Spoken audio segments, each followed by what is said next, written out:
The Common Line proposes a series of interventions along the perimeter of the Taras Valley Nature Reserve, the site of a recent large-scale community buyout in Langham, Scotland. These interventions serve a dual purpose. On 2 days of the year they facilitate a beating of the bounds, where the boundary of the new commons is walked, and for the remainder of the year these structures become practical spaces for the maintenance, management and shared use of the commons. Now, gentlemen, we're gone from the tune, and first of all, the Kilgreen will go round. It is an ancient place where clay is got, and it belongs to us by right and lot. And then from here, the long one will go through, where every yin fair Brecons cut and pow. Then last of all, we to the most do steer, the side of our marches, very clear. What is unique to Langham is the yearly practice of the Common Riding, a festival and celebration of the historical town commons that appropriates the streets, buildings, historical types and monuments through collective ritual, in turn building civic identity and commons resilience. Crucially, it was largely in part due to the Common Riding and this cultural connection to the moor that allowed for the community purchase of the land in 2020, effectively expanding the historical commons to encompass 10,000 acres of moorland. So with the expanded territory, an expansion of the current Common Riding is proposed that involves a series of markers, stations and more significant structures providing facilities to the participants walking the perimeter. The stations invite the ritual practices of the Common Riding into the spaces for the management of the commons. And the key to understanding the community response to the moor purchase lies in how historical types and infrastructures have been misused and appropriated, both during the Common Riding and likewise during the sort of daily practices in Langham. So cairns, monuments, textile mills and churches have all been misused to suit the needs of the community. So the design brief therefore learns from the existing types in Langham to argue for an expanded riding that invites ritual and appropriation. The structures are ambiguous so as to invite different uses, yet they are specific enough for the daily practices of the nature reserve. At each station, the contemporary materials are in negotiation with the dry stone wall of the perimeter, and certain characteristics become mnemonic devices that tie each moment into a wider understanding of the territory. The route begins at the Malcolm Monument overlooking the town and continues clockwise. Approaching from the town, a metallic roof reflecting the sky begins to reveal a sheltered platform space beside the monument. This is where the current Common Riding and the new expanded riding meet. The monument, dedicated to John Malcolm of the East India Company, is appropriated during the Common Riding as a visual symbol. Riders circle the base while sod is cut from the ground. On the left is the proclamation of the fair, an outline of the points along the Common Riding, consigning the place names of the commons to memory. As you enter the courtyard, you can see the boundary between the new commons and the historical commons is transgressed by an elevated platform. During the expanded riding, this platform can host another version of the proclamation, an outline of the 2-day walking route. Alongside this, sheltered spaces along the perimeter offer meeting and preparations. During the remainder of the year, the platform serves as an outdoor event space for talks, workshops and events relating to the practices and management of the commons. At this moment, a strange overlapping occurs of the kind of ritual and mundane objects.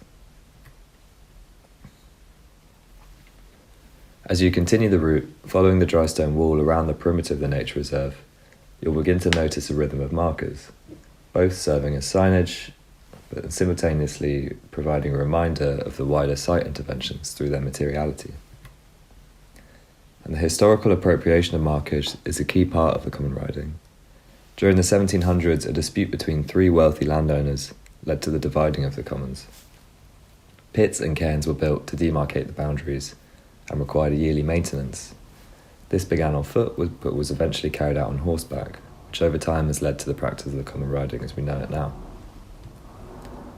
As you continue the route from a distance, you'll begin to make out a tower on the highest point of the reserve. Getting closer, you notice that the base is constructed from the same elements as the markers that have preceded it.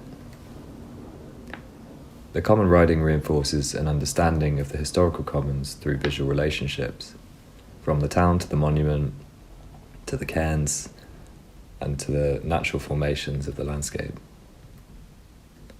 Climbing the stairs, the tower grants panoramic views across the reserve, but crucially you are able to make out the other stations and markers. Throughout the rest of the year, the tower allows for the surveying of ongoing environmental work, specifically peatland restoration and the recording of wildlife.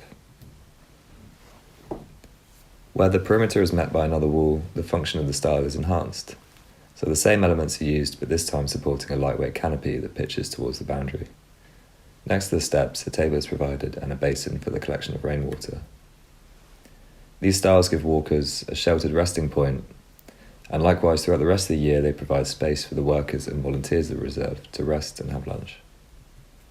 In the same way that the common riding appropriates historical infrastructures, such as how the cairn becomes a pedestal, in this instance the style is appropriated to perform another function and invite a number of different uses. As the first day of the walk is coming to an end, a larger structure comes into view, comprised of simple steel frame and echoing the agricultural and industrial forms of the area. Large communal kitchen spaces open up onto the reserve, while adjacent rooms provide overnight accommodation for the walkers. And while not a direct imitation of the historical types of the area, the ambiguity of the steel frame structure does the same as to invite an appropriation of different uses. And this is demonstrated by the number of mill buildings in Lagan that, since the decline of the textile industry, have since been repurposed to fit the needs of the community and commoning practices. The Langham Initiative, for example, that spearheaded the More Buyout campaign, occupy a unit in the disused Biclou mill. And as the sun begins to set, the structure fills with traditional music and dancing, a celebration of the new commons. But for the rest of the year, practical materials allow for the daily operations of the peatland restoration, and the large canopy offers storage and maintenance space for vehicles.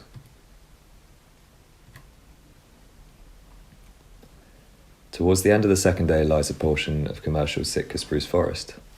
This was inherited with the More Buyout and presents an opportunity for the reserve to generate revenue when it is felled sometime this year, before the planting of native trees.